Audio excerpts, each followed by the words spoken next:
Aujourd'hui, je vais vous présenter, comment j'ai construit mon sujet, hein, et comment je continue, encore aujourd'hui de le développer. Et donc, pour répondre à ce doptathlon, j'ai eu tout de suite on va dire, un postulat, une posture pour dire, voilà, il n'y a pas eu un moment clé, hein, qui a permis de débloquer, la thèse et cetera. C'était plutôt de dire, bah, voilà, au fil du parcours, il y a eu des petits pas, des petits jalons qui ont été, à chaque fois, passés et qui ont rendu en fait, la recherche, que je mène actuellement possible et encore aujourd'hui possible. Donc voilà, donc il était important quand même de présenter, de dire en préambule que mon parcours est celui d'un architecte classique, hein, donc ici, en en école d'architecture, puis après, en tant que praticien, architecte en agence pendant un certain nombre d'années, hein, donc c'est pas celui d'un parcours, en histoire de l'art, bien que les parcours soient bien sûr complémentaires. Donc voilà, ce qui a d'abord initié la volonté d'entrer dans un cursus doctoral, c'était la volonté de développer une posture, critique, hein, une posture, d'un architecte, et c'est pour cette raison-là que j'ai commencé un peu, à regarder du côté de la recherche. Donc rapidement, en parallèle de mes cours de méthodologie que j'ai suivis, je me suis intéressé à des questions, qui étaient sensibles à la question du lieu, hein, donc un peu comme la présentation qu'on a vue, précédemment, hein, que c'était des sujets qui étaient aussi sensibles auxquels j'étais aussi sensible, donc décontextualisation, machinisme, globalisation de la construction versus régionalisme, localisme, et cetera. C'était des thèmes qui m'intéressaient, énormément, et de plus en plus aussi à travers, l'histoire.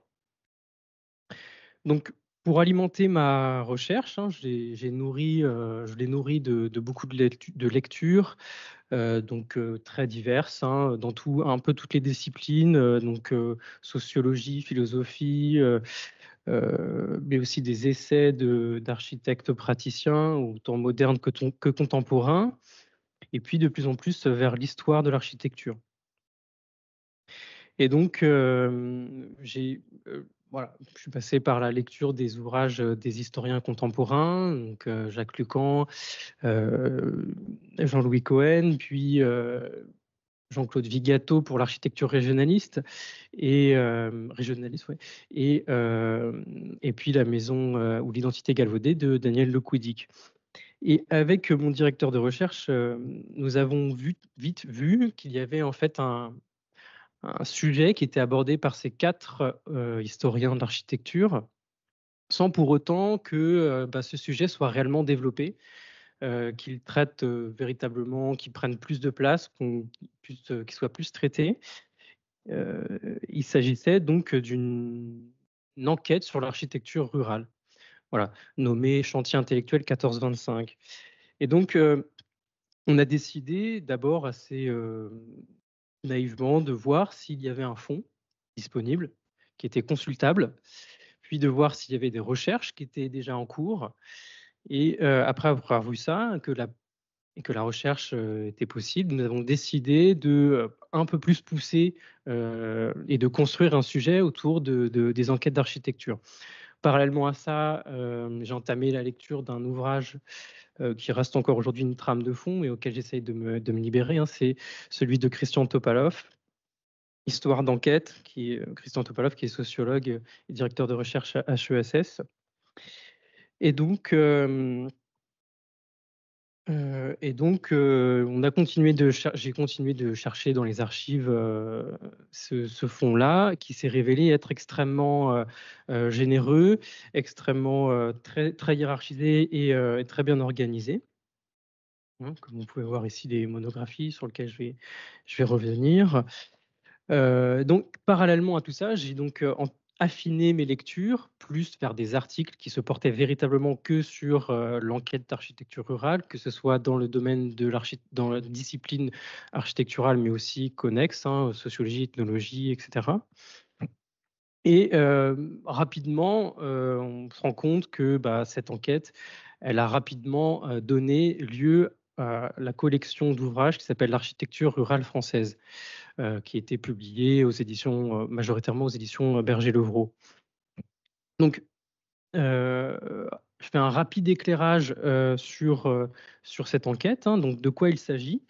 En 1941, sous le régime de Vichy, c'est l'architecte d'État Urbain Cassan qui propose au jeune conservateur du tout nouveau Musée des arts et des traditions populaires, Georges-Henri Rivière, d'utiliser les chantiers intellectuels mis en place par la délégation générale à l'équipement national pour développer un travail d'enquête de terrain sur l'architecture rurale en France.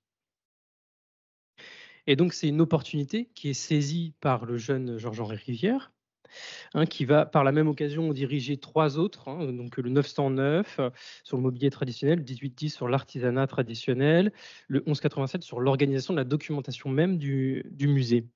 Et donc il va se saisir de ces chantiers intellectuels, pour développer son idée de musée laboratoire, avec une démarche qu'il qualifie de scientifique, hein, qui est issue de son mentor, hein, qui est Paul Rivet, qui est situé à l'autre côté du palais de Chaillot, dans l'autre aile, hein, au musée de l'Homme. Et donc, Georges Rivière va constituer une équipe de direction qui va être composée de 5 personnes, dont 3 architectes, hein, Urbain Cassan, Pierre Drolbec et Guy Pizon. Et puis, on a un folkloriste, Pierre-Louis Duchartre, et l'historien Albert Soboul. Donc ensemble, hein, y compris, Georges-Henri Rivière, hein, qui va s'impliquer personnellement, et très activement dans cette enquête, ils vont mettre au point, des consignes très précises, des méthodes d'enquête avec des objectifs très clairs, hein, qui vont être de nature cumulative et prospective. Donc cette enquête va servir à constituer un socle de recherche scientifique pour des recherches ultérieures, mais aussi pour servir de référence pour la construction de futurs édifices et aussi servir de fond muséologique pour de futures expositions du musée. Voilà. Donc entre 1941 et 1948, le musée a accueilli plus d'une soixantaine d'architectes qui ont effectué sur le terrain ces enquêtes sur l'architecture rurale à travers la France. Euh, et donc, voilà, participer à cette aventure, hein. Donc, il faut préciser quand même que ces 60 architectes, c'était des architectes qui étaient prévus, qui étaient au chômage. Et à partir de 1942, ils ont été épargnés d'aller au service du travail obligatoire mis en place par le régime de Pétain, donc en Allemagne. Et donc, ils ont mis à contribution leurs compétences pour réaliser cette enquête. Ils avaient donc pour consigne de tenir des journaux de bord quotidiennement, de réaliser un carnet de croquis et de tenir aussi un journal de relevés photographiques, dans le but de rédiger des monographies par bâtiment qui symbolisent l'habitat typique du département analysé, hein, ils appellent ça à l'époque, hein, le pays, hein.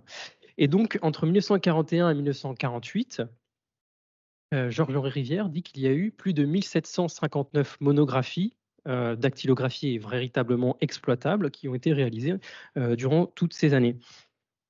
Donc 1948, c'est l'arrêt du financement de l'enquête de terrain, hein, par la coupure de ces fonds par le ministère du Travail.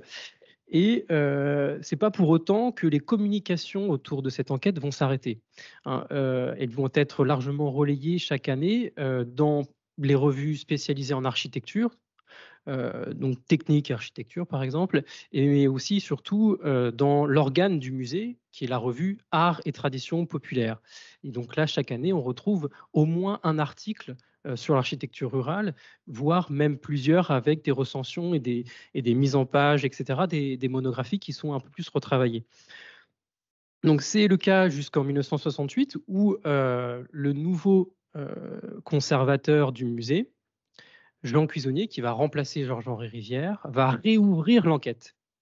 Donc il va il va remobiliser des spécialistes, il va reconstituer une équipe et véritablement reprendre les mêmes méthodes exactement similaires de l'enquête des années 40 pour compléter les 1759 monographies, les mettre à jour et directement dans le but de publier ce fonds qui reste dans les archives du musée, qui dort tranquillement sans véritablement en faire quelque chose, quoi. Donc il décide dès le début, dès 1968, de publier ce vaste travail scientifique sur l'architecture rurale.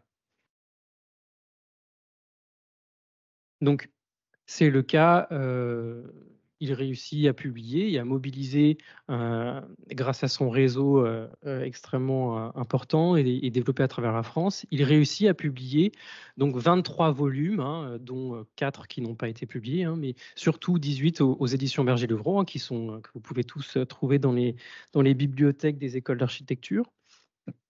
Et donc,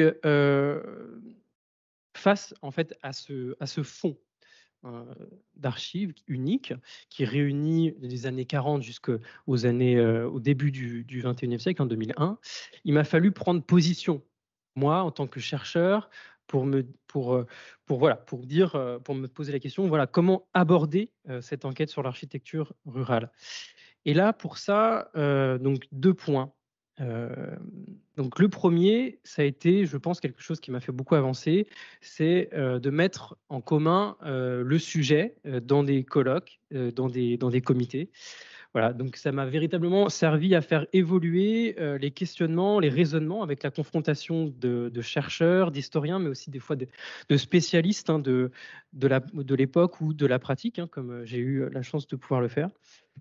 Et le deuxième point, c'est qu'une fois de plus, je m'en suis remis à la lecture du fond, à la lecture des archives, à la lecture des ouvrages, mais avec toujours, cette volonté de, vouloir faire parler les archives. Voilà, que nous disent-ils? Hein? Que nous racontent-ils? Eh bien, ce qu'on peut, voir et qui file à travers toutes ces années et tout le long de ces archives, eh bien, c'est que le protocole d'enquête émerge véritablement avec force, hein. C'est-à-dire que, il y a un certain nombre d'éléments institutionnels qui apparaissent très clairement avec une grande précision. C'est les consignes, c'est les méthodes employées, les méthodes d'enquête, les dispositifs mis en place collectivement, hein, les objectifs et les résultats, hein, pour pouvoir identifier des types d'habitat par pays, par département et puis par région, dans le but de créer une classification et d'y faire émerger des lois sous-jacentes à cette architecture rurale, mais aussi à une esthétique rurale. Donc, au cœur de tout de ce travail, il y a bien sûr l'institution, qui est l'institution du Musée des Arts et Traditions Populaires, qui a été ouvert en 1937 et qui a fermé définitivement ses portes en 2005. Et donc, on voit comment, en fait, le chantier intellectuel, l'EAR, ce qu'ils appellent l'enquête sur l'architecture rurale, suit et recouvre l'histoire de cette institution à très peu d'années près. Donc, le travail de recherche ne devait pas plutôt s'intéresser aux types qui ont émergé de cette enquête, mais plutôt à comprendre comment ils ont été peu à peu construits. Comment une histoire, une science sur l'architecture rurale a pu être exercée durant ces années et comment elle a été pratiquée. Donc plutôt que de s'interroger sur l'architecture elle-même à travers les ouvrages, il s'agit plutôt d'interroger le processus qui a conduit à produire cette collection, autrement dit, à comprendre les rouages institutionnels, les rouages économiques et comment les outils de production de savoir qui ont été mis en place collectivement, hein, par les chercheurs dans à chaque fois leur propre contexte propre. Voilà, donc pour ce qui est de la méthode de travail, donc je travaille avec différents outils que j'ai pu mettre en place durant ces mon travail de recherche, hein. Donc je travaille avec des cartes. Donc là, j'ai cartographié l'enquête, les différentes temporalités, les différents acteurs en les associant, en les superposant, hein, qui font remonter différents éléments qui auraient échappé, par exemple, à la lecture simple des archives et du fond. Je travaille avec des répertoires, donc je pense que c'est pardon, des inventaires, donc c'est un outil de travail, je pense, qui est assez indispensable dans le cadre de ma recherche aux archives, hein, qui permet de vraiment identifier ce qu'il y a aux archives, ce qui est annoncé comme étant contenu dans les cartons et ce qu'on y trouve réellement et ce qu'ils disent, hein, donc que c'est un vaste travail, très rigoureux. Et je travaille aussi avec des répertoires, hein, donc des répertoires des enquêteurs, des auteurs, des départements, des monographies, des financements, hein, ce sont des répertoires qui sont évolutifs, hein, qui évoluent au fur et à mesure des contextes. Je travaille aussi avec des frises chronologiques. Donc là, c'est brut, hein, c'est des documents de travail, mais ça permet quand même de comprendre la superposition des événements, leur espacement dans le temps, hein. Et je travaille aussi avec des organigrammes puisque, c'est un outil assez indispensable pour, comprendre, l'organisation d'une institution, hein, des hiérarchies, des liens de filiation, des liens qu'il y a entre, certaines institutions puisqu'il n'y a pas que, bien sûr, le musée des arts et traditions populaires. Donc j'en viens rapidement à ma conclusion. Voilà, donc peut-être un message, que j'ai voulu, transmettre, je dirais, pour, ce qui est de mon travail, c'est, véritablement que, en partant d'une sensibilité à un thème, on l'a vu, je l'ai évoqué au début, le chemin peut être extrêmement variable et que l'important est de conserver cette sensibilité et d'arriver en fait à embrasser des sujets, insoupçonnés au départ et qui, tout en laissant une part d'intuition, du chercheur et tout en tenant compte, hein, bien sûr, de la rigueur scientifique dans le processus de recherche. Donc, en fait, la sensibilité à un thème, est un véritable moteur, hein, qui permet de renouveler ses connaissances et qui maintient une curiosité permanente.